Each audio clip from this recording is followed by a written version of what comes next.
अच्छे हैं आप सब? हाँ। मैं भी अच्छा हूँ।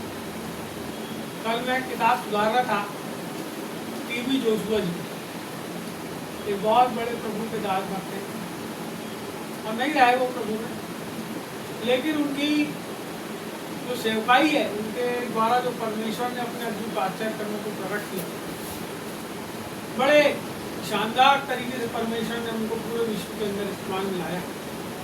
और अंकुर नवला जो हैं वो उन्हीं के, उनको अपना आत्मिक पिता मानते हैं और परमेश्वर का धन्यवाद हो कि हमको उनकी किताब जो है उसको अनुवाद करने का मौका मिला और हम उसको सुधार रहे हैं। बहुत सी बातों को उन्होंने लिखा किताब के अंदर, बहुत सी बातों को लिखा है, बहुत सी बातों को कहा है, बहुत सी चीज उसके अंदर में है, उस किताब के अंदर। और एक बात उनकी सेवकाई के अंदर प्रकट होती है कि जो दुष्टात्माओं के द्वारा जो बहुत से रोग मनुष्यों के अंदर में डाले जाते हैं, तो रोग कैसे क्रिएट हो जाते हैं दुष्टात्माओं के द्वारा, कैसे बन जाते हैं, और वो दुष्टात्माएं जो है उन रोगों के द्वारा कई लोगों को क्या करती है, उनके जीवन को हलाकान करती और नाश कर देती है। बाइबल लिखा है चोर इसलिए आता है कि वो क्या करे, तुम्हारे माल असबाब को लूट ले। चोरी करने आता है, लूटने के लिए आता है। लेकिन मैं इसलिए आया कि तुम जीवन पाओ और बहुतायत का जीवन। कौन ने बोला? यीशु मसीह। उसने बोला तुम जीवन पाओ और बहुतायत का जीवन। तो जीवन है, बहुतायत का जो जीवन है उसका विपरीत है मृत्यु, उसके विपरीत है पाप, उसके विपरीत है शैतान।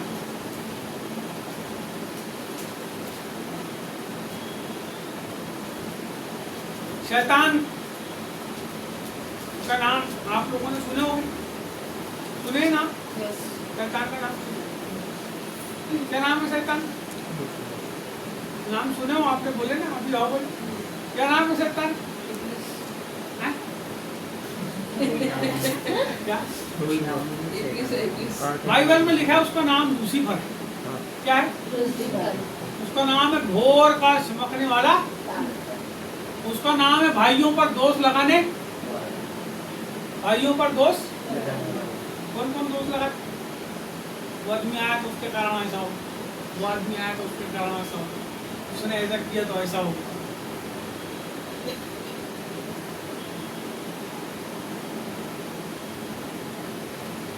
शैतान कैसे काम करता है? काम करने का तरीका क्या है? विचार डालकर शैतान कैसे काम करता है पता है? वो जो भी करता है सब करने दो। जब तक एक आदमी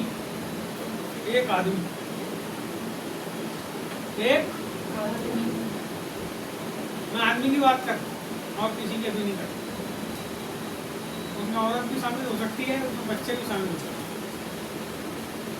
हैं। एक आदमी जब तक पाप नहीं करता तब तक शैतान उसके जीवन के अंदर काम नहीं करता। आपको पता है शैतान के घुसने के लिए छेद क्या है? शैतान के घुसने के लिए दरवाजा क्या है? पाप। समझ रहे बात? बोलो पाप। प्रभु यीशु मसीह पापियों से प्यार करता है और पापों से नफरत करता है, पापियों से प्रेम करता है। इसका मतलब ये नहीं है तुम पाप कर क्या, मैं पाप करता हूँ जिंदगी भर और बोलूं प्रभु पापियों से क्या करता है? प्यार करता है। और पापों से तो नफरत करता है, तो हम क्या कर रहे हैं? पाप कहाँ बसा है? लिखा है पाप जो है वो द्वार पे है। बाइबल में लिखा है पाप कहाँ है? द्वार पे। यीशु मसीह कहाँ है? यीशु मसीह कहाँ है? प्रकाशित किताब पे तेरे द्वार पे। पाप कहाँ है? वो भी द्वार पे। किसको अंतर लेना है? यीशु मसीह। किसको अंदर लेने? अब आपके ऊपर है कि आपके अंदर कौन रहता है। आपके अंदर पाप रहता है कि आपके अंदर यीशु मसीह रहता है। इसका चुनाव किसके ऊपर है? और जो आदमी पाप करता है, बाइबल कहती है वो उसका बाप शैतान है। क्यों? क्योंकि वो किसकी बात मानता है? कोई भी आदमी अपने अगुए की, अपने पिता की, अपने मार्गदर्शक की बात मानता है, तब जाके वो उसका चेला ठहरता है, उसका बेटा ठहरता है, उसका सहयोगी ठहरता है ना? ऐसे ही है ना, बाइबल ऐसी बताती है। मैं आपको दो गवाही बताऊंगा। दो लोग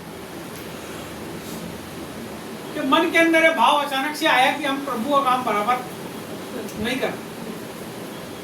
दो लोगों के अंदर ये भाव अचानक से आया कि हम प्रभु को काम जैसा करना चाहिए वैसा नहीं कर पाते। तो एक आदमी प्रार्थना करने वाला था और दूसरा आदमी जो था वो कभी कभी प्रार्थना करने वाला। समझ रहे भैया?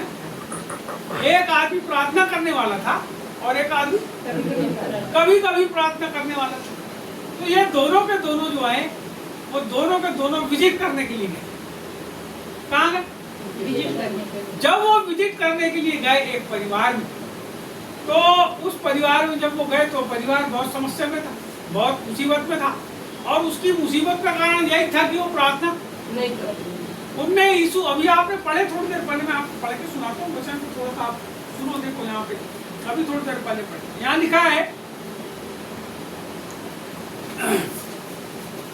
9 में, तब उसने लाल समुद्र को घुड़का और वह सूख गया और उन्हें गहरे जल के बीच से मानो जंगल में से निकाल ले गया।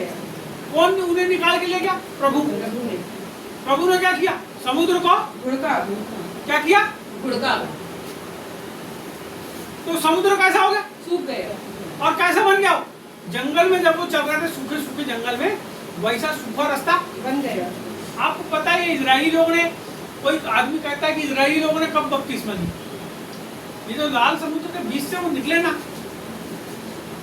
काय के अंदर से निकले? पानी के अंदर। निकाला किसने? प्रभु यीशु मसीह ने। तो जब वो बपतिस्मा लेके, यानी वो पानी जो उनके चारों तरफ ऐसा ऊंची दीवार थी पानी, उसके बीच से निकले, उनका बपतिस्मा वो वहां पे सुनी। पूरे इजरायली लोगों का जब वो देश में लेके जाने वाला था, उससे पहले क्या हुआ उनका? कहाँ हुआ? लाल सागर के उसके अंदर से परमेश्वर ने सारे लोगों को, गधे, कुत्ता, बिल्ली, जो भी उनके साथ रहे होंगे, सब के सब आग के पार लिखा है। परमेश्वर ने घुड़का और रास्ता बन गया, वो निकल गया बाहर, उनका बपतिस्मा हो गया। ऐसा इब्रानियों की किताब में भी है, आपको पता है, थोड़ा सा क्लियर कर। और वापस क्या हुआ उसके बाद? जब वो निकले तो वो जो सेना उनके पीछे आ रही थी, फिर वो भी घुसी उनको मारने के लिए। तो परमेश्वर ने क्या किया? लाल सागर को ज्यों का पूरी की पूरी पीछा करने वाली सेना डूब गई। आपको पता है, जब आप परमेश्वर के पीछे चलते हैं, मेरी बात को सुनिएगा, मैं आपको उसी स्थान पे ला रहा हूँ जो गवाही मैंने आधी सुना। आप जब परमेश्वर के पीछे आते हैं और आप बराबर रास्ते में चलते हैं, तो परमेश्वर क्या करता है? संकट से किसके रास्ते में चलते? किसके रास्ते में चलते? जब चलते हैं तो संकट से कौन बचाता है? परमेश्वर। बचा लिया, बहुत बार बचाया। अब जब हम आर पार हो गए, जब हम बपतिस्मा ले ली, या विश्वासी हम बन गए, प्रभु के पीछे चलने लगे, अब संकट हमारे जीवन में जो आ रहा है वो क्यों आ रहा है पता है? अविश्वास के। बपतिस्मा तो ले लिया, क्या प्रॉब्लम आ रही है? कुड़कुड़ाने के कारण। क्या प्रॉब्लम आ रही है? परमेश्वर को कई प्रकार की बातें बोलने के कारण। वो लोग जब निकल गए तो वहां पे ऐसा लिखा है, यहाँ 15 में आपने अभी पढ़े होंगे, देखो यहाँ पे, तब उसने उन्हें मुंह मांगा वर तो दिया, परंतु उनके प्राण को सुखा दिया। ये जब कुड़कुड़ाने लगे तो क्या हुआ?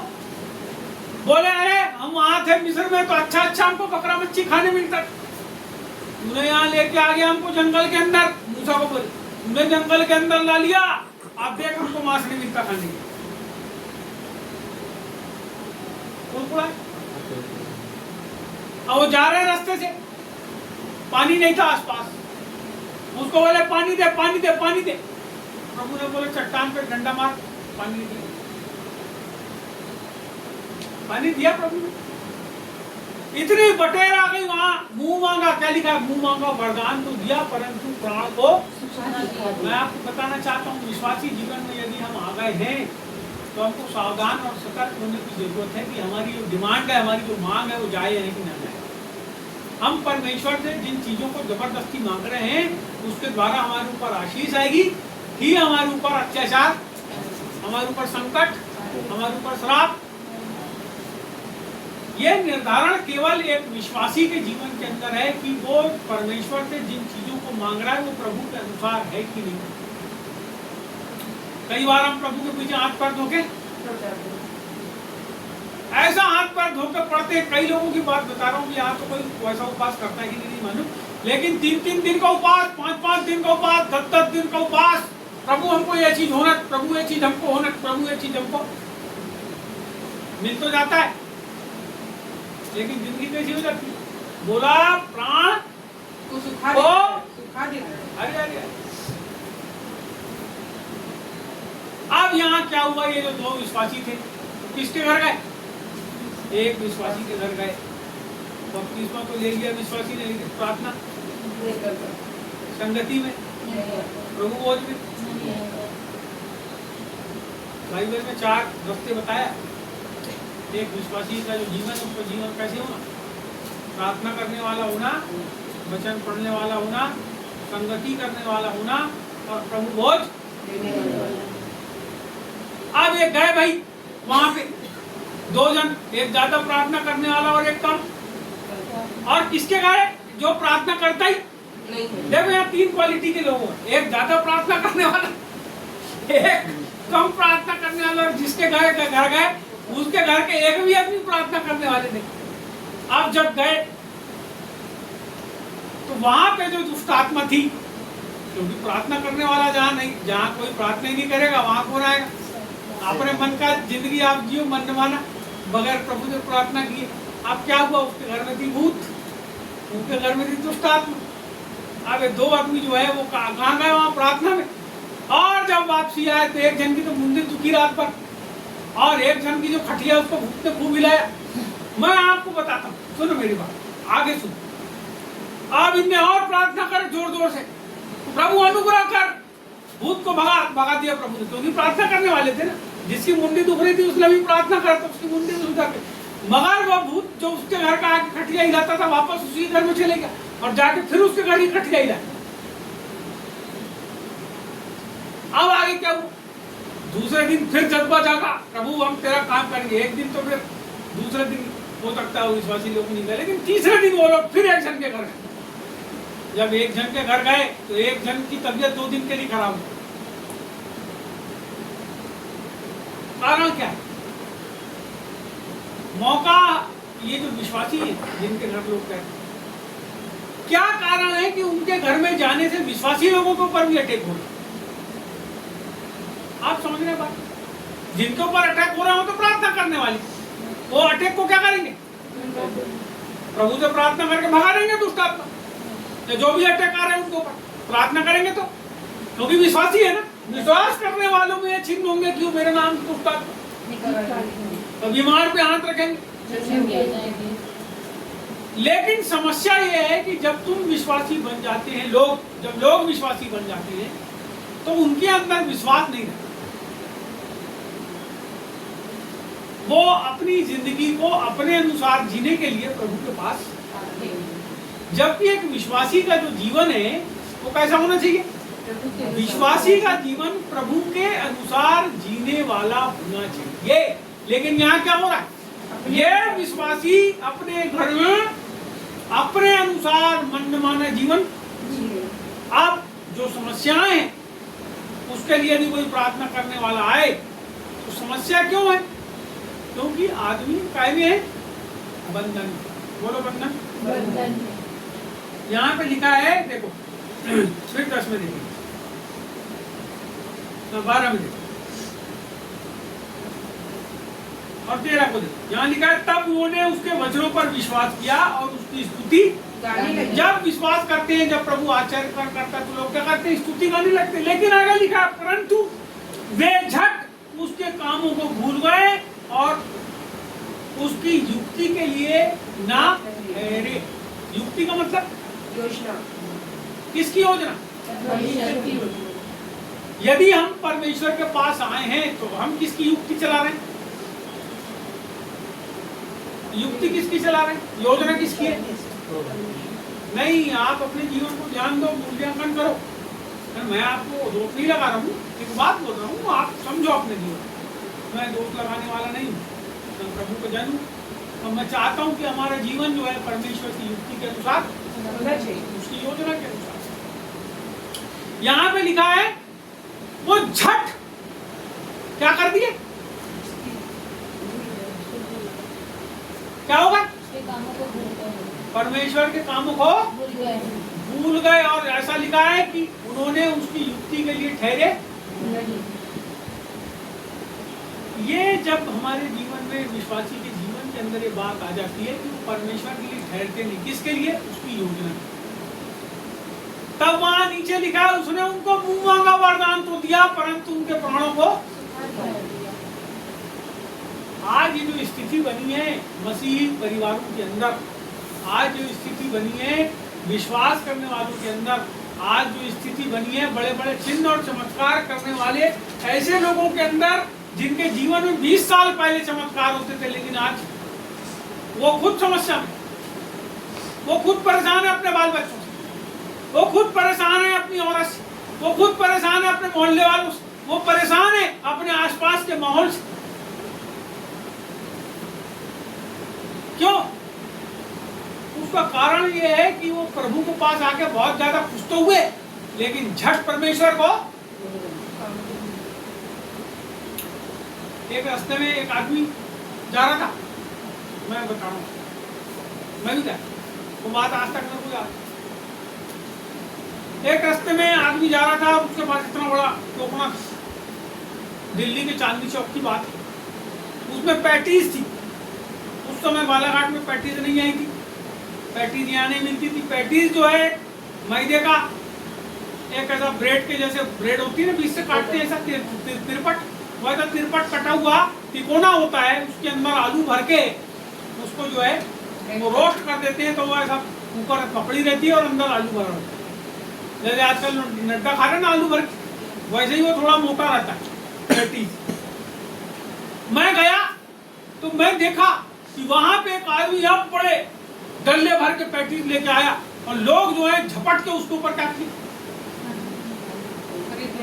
लगा लिए गिद्ध के समान उसके ऊपर कूदे, और कोई 2 पेटी 4 पेटी 3 आदमी उसको उठा के उसके पास से 2 कट में मिली ना। सबने जल्दी 2 4 5 ले गए। कई जन तो बैठ के भूखमरा जैसे जल्दी खा रहे थे और फिर आ रहे थे उसके पास लेने के लिए। मैं भी गया उसके पास लेने के लिए, मैंने हाथ बढ़ाया, मैं आपको बता रहा हूँ, मैंने भी, क्योंकि फुकट में मिल रही थी ना, मैंने भी हाथ बढ़ाया। लेकिन जब हाथ बढ़ाया तो मेरे मन के अंदर प्रभु का आत्मा बोला, ये भिखारी कैसे हाथ में बढ़ाया? तो ये बात मैं आपको 20-22 साल पुरानी बता रहा हूँ, 23 साल पुरानी। तो मैंने अपने हाथ को जो है वापस खींचा, मैंने प्रभु क्षमा करना, और मैंने अपने हाथ पीछे, क्योंकि मेरे को बहुत भूख लगी थी, मैंने कुछ खाया नहीं था, घर से निकला था भूखा ही निकल गया था, तो कुछ खाया नहीं था, मैं भूखा था सही में, और वो अगर मैं खाता तो मेरे को बहुत अच्छा लगता शरीर। लेकिन प्रभु ने बोला तू भिखमंगा जैसे हाथ क्यों लगाया? तो मैंने अपना हाथ पीछे और मैंने नहीं खाया, और उधर आगे जाके मैंने पानी पिया, और मेट्रो में बैठ के वापस अपने घर गया, और मेरी बुआ ने खाना बनाई थी तो मैंने घर में जाके खाना खाया, लेकिन वो खाया नहीं। मैं आपको क्या बताऊं, फूकट की चीज को क्या किया लोगों ने, जल्दी जब मिस्र से इजरायलियों को परमेश्वर निकाल रहा था तो क्या हुआ, सबने बोले चलो अच्छा दूध और मधु की बहती हुई धारा जो है जहाँ बहती है ऐसी, अरे अब उनको दिखता होगा आंख में कि ये तो झरना बह रहा है दूध का, ऐसी मधु, कितना अच्छा लगेगा, बोले खाएंगे तो दूध को और मधु को। कोई मामूली चीज है क्या? आप अच्छा दूध को आटा खोआ बनाओ, उसके गोले खाओ, बढ़िया लगता है एक नंबर है। आप अच्छा शहद मिला के खाओ और अच्छा लगेगा। तो ये क्या कर रहे हैं, इनको बहुत अच्छा लगा कि हम क्या करें, उस जगह पे जाएंगे, बहुत मजा आ जाएगा, वहां तो जाएंगे तो क्या बढ़िया फसल होगी। लेकिन जब वो निकले तो उनने कष्टों को देखे। किस चीज को देखे? कोई रास्ते में आप जा रहे हो ना, किसी जगह पे आप पहुंचोगे ना, इधर देखो बेटा, किसी जगह पे पहुंचोगे ना, तो उस जगह पे जब पहुंचोगे तो रास्ते में क्या मिलेगा? अभी आप अपने घर में भी प्रार्थना में आए ना, पैदल पैदल, कई जन थक जाओगे यहाँ आते तक, कई जन को सांस फूले जैसे लगा होगा, कई जन को कुछ लगा होगा, कई जन को ऐसा लगा होगा पंखे पंखे बढ़ जाओ, अच्छा लगेगा थोड़ी देर। क्या कारण है ये कष्ट भोगने का प्रभु के पास आते हैं? उसका कारण ये है कि जो चीज फोकट में मिलती है उसकी वैल्यू नहीं मिलती। लेकिन जितने लोग प्रभु में आने के बाद कीमत को चुकाते हैं, वो जो कीमत चुका के किसी चीज को प्रभु से प्राप्त करते, मैं आपको बताना चाहता हूँ वो चीजें उनके हाथ से कभी एक सच्चा विश्वासी जो रहता है प्रभु की योजना के ऊपर में क्या रहता है? शामिल। प्रभु मेरी इच्छा नहीं वरन तेरी इच्छा पूरी हो जाए। लेकिन लोभी आदमी क्या बोलता है? अरे फोकट में तो बट रही हो, पैटी चलना मैं खा लेता हूँ जाके, 2 3 4 दे दे, 5 दे दे, फोकट का तो है चलना। वो पास्टर प्रार्थना करता है, उसके पास जाएंगे, अच्छा जाके प्रार्थना करेगा तो हमारे जीवन में ऐसी सोचते ना जी, ऐसी प्रार्थना करेगा तो मिल जाए। अगर तुम ऐसा भी नहीं सोचते तो काय के विश्वासी? क्यों? क्योंकि तुम अपने घर में भी प्रार्थना नहीं करते। देखो, एक सबसे अच्छा विश्वासी, सबसे अच्छा जो एक विश्वासी होता है, प्रभु को पीछे चलने वाला होता है, कौन होता है? जो अपने घर में अपनी समस्याओं के लिए प्रार्थना करके परमेश्वर से उसको हल पाता है। सबसे बेस्ट विश्वासी, इस संसार का सबसे अच्छा विश्वासी कौन है? जो परमेश्वर के पास अपने घर में घुटना टेक के क्या करे? प्रार्थना करे अपनी समस्याओं के लिए और उसका हल पाए, और दूसरों के लिए भी अपने घर से प्रार्थना करे और वो सामने वाला भी क्या पाए? छुटकारा पाए। वो सबसे अच्छा विश्वासी। दूसरे नंबर का विश्वासी एक भी प्रार्थना ना करे, एक भी प्रार्थना ना करे, और सोचे कि मैं दूसरे के पास जाके प्रार्थना कराऊंगा तो मेरा काम हो जाएगा। करेगा वो प्रार्थना और आपके जीवन में काम भी होगा, लेकिन कितनी देर के लिए? जितनी देर आपका विश्वास है।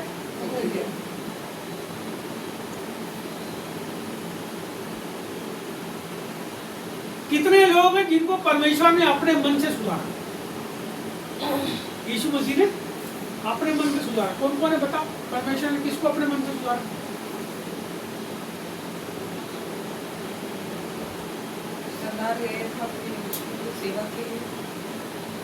परमेश्वर ने कितने लोग को अपने मन से सुधारा? बाइबल पढ़े हो? नहीं पढ़े ना?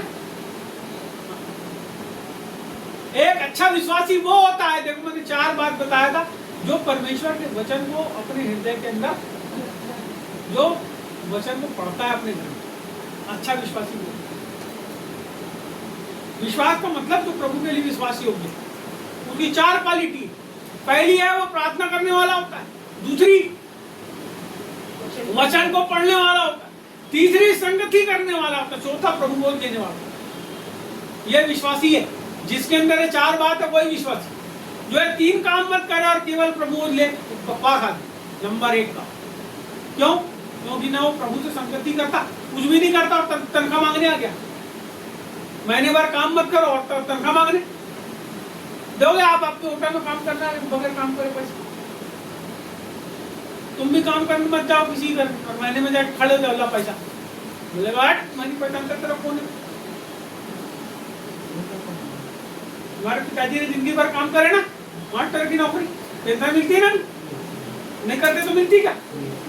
फिर समझना बात। यदि आप अपने किचन के अंदर भोजन ना बनाओ तो किसी को खाना, इसका मतलब कीमत चुकाना। आप विश्वासी हो कि कीमत नहीं चुका रहे हो, परमेश्वर के लिए 4 काम नहीं कर रहे हो, आप बोलते हो मैं विश्वासी हूं। आप कैसे विश्वासी? आपको विचार करना पड़ेगा। सुनो, जब आप अपने घर में प्रार्थना करोगे अपनी समस्याओं के लिए, तो आपकी समस्याएं परमेश्वर हल करेगा और आपको इतनी ताकत देगा कि आप दूसरों के लिए भी प्रार्थना करो तो आप समाधान। दूसरी बात, समाधान। समस्या का कैसे होगा? परमेश्वर की योजना कैसे पता चलेगी? परमेश्वर की योजना बाइबल पढ़ने के द्वारा पता चलेगी। परमेश्वर आपसे क्या चाहता है कैसे पता चलेगा? सुसमाचार सुना, प्रभु ने बोल दिया, मान लो, प्रार्थना कर रहे थे आप, अब प्रभु ने बोला सुसमाचार सुना, अब बताओ सुसमाचार क्या है? बताओ आप सुसमाचार क्या है? समाचार ये है कि प्रभु कहता है कि जो परिश्रम करने वाले मेरे पास आएंगे उनकी सहायता करेंगे। आप बताओ सुसमाचार क्या है? हाँ जी, और जो हमारे पापों के लिए मारा गया 3 दिन बाद जी उठा। बताओ सुसमाचार क्या है? हाँ? सबको बोलो, वचन मालूम है? बताओ सत्यम क्या है सुसमाचार?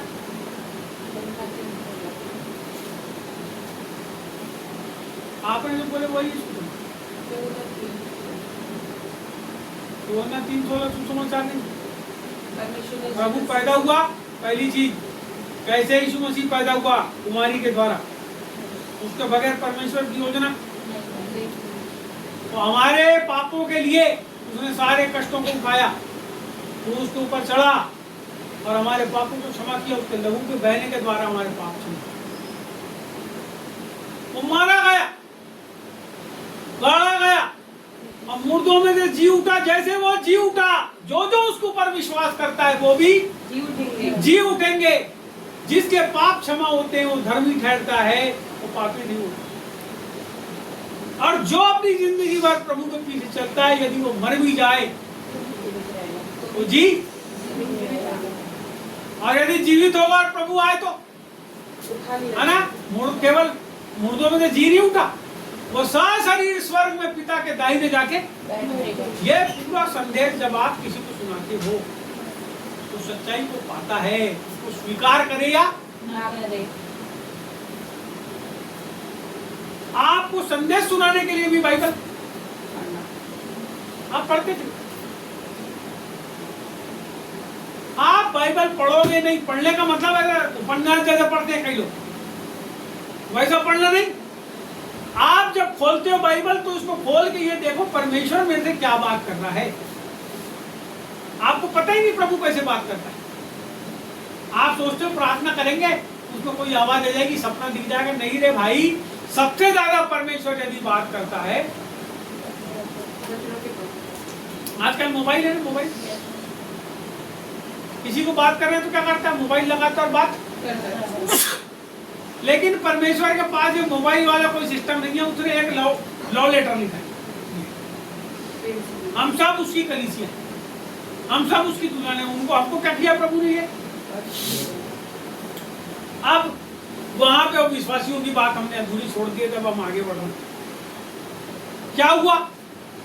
वो विश्वासियों का वो आके उसके बाद दूसरे घर में विजिट करने नहीं, 2 ही घर का विजिट कर, फिर विजिट करने नहीं गए। अरे आपकी बात ही नहीं कर रहे हम लोग, आपकी भी नहीं करते। हम तो एक उदाहरण बता रहे हैं, गवाही बता रहे हैं आपको कि ऐसा होता है। फिर वो 2 बार भूत ने अटैक करा, तो तीसरी बार फिर जो ज्यादा प्रार्थना करता था वो अकेले गया, फिर साथ भी छूट गया क्योंकि तबीयत खराब होती है दूसरे आदमी। अभी यहाँ सबसे बड़ी बात यह है कि हम परमेश्वर के लिए यदि विश्वास योग्य हैं तो उसके कामों को करने के लिए भी विश्वास योग्य। यहाँ पे तो 15 वचन है ना, इसके ऊपर आप ध्यान दो। देखो यहाँ लिखा, तब उसने उन्हें मुंह मांगा वर तो दिया, परंतु उनके प्राण को छुड़ा दिया। इसमें से एक भी आदमी, मेरी बात तो सुनिए, हो सकता है बहुत घर बन जाए, बहुत द्वार बन जाए, बहुत पैसा आ जाए, बहुत कौड़ी हो जाए, बहुत सारी चीजें आपके पास हो जाए, बहुत सी गाड़ी हो जाए, लेकिन कहीं धीरे धीरे हमारा प्राण सूख तो नहीं रहा। हरियाली कहाँ होना चाहिए? प्राण में। बाइबल में लिखा मन का आनंद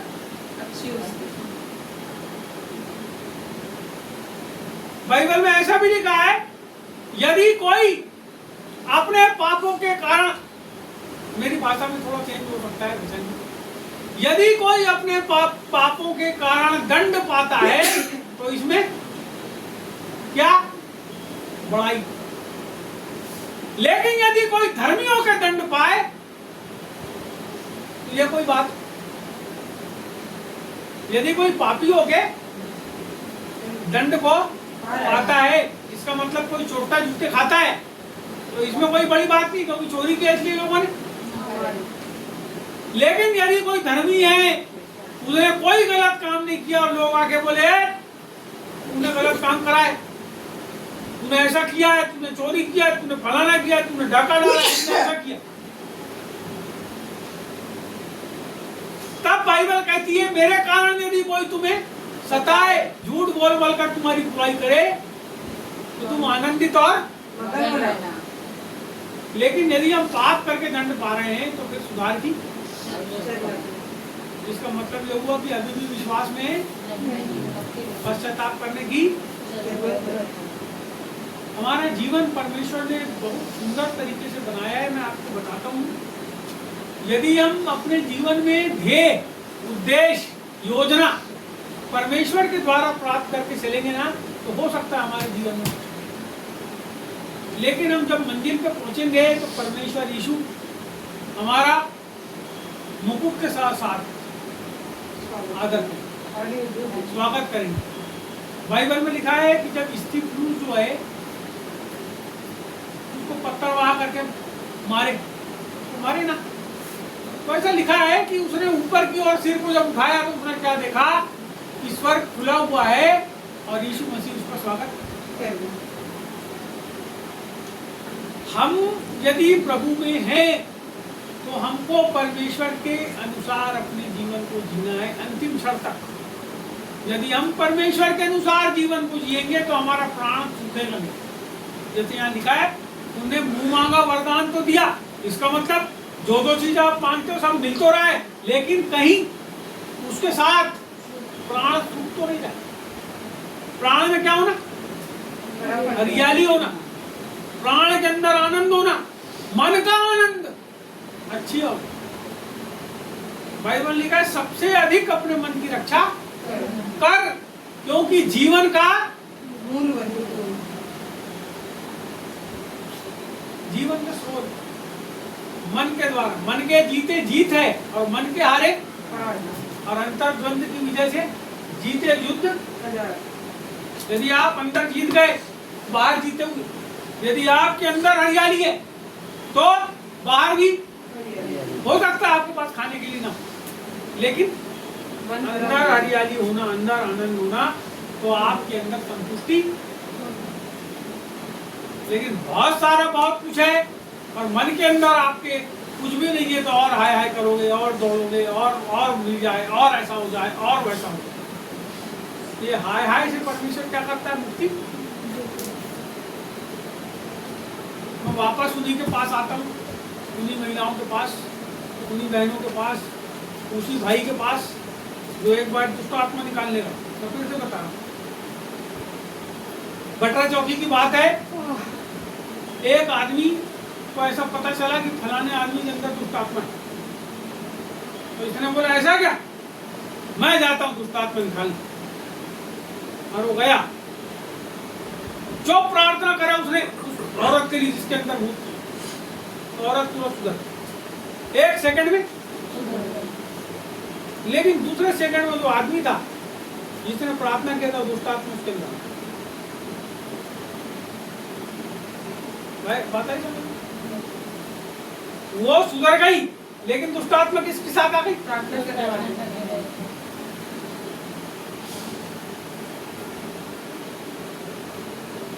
आप परमेश्वर में मजबूत बनो, बलवंत बनो और ऐसे बनो कि परमेश्वर आपको बोले जा बेटा ऐसा कर, तो आप परमेश्वर से योजनाओं को पाने के लिए ठहरे रहो। आप परमेश्वर के से उसकी बातों को पाने के लिए ठहरे रहो और अपने आप को मजबूत। ऐसा लिखा है कि तुम परमेश्वर के सारे हथियार बांध लो। पूरे हथियार बांधना पड़ेगा, एक भी नहीं छूटना चाहिए, पूरे हथियार।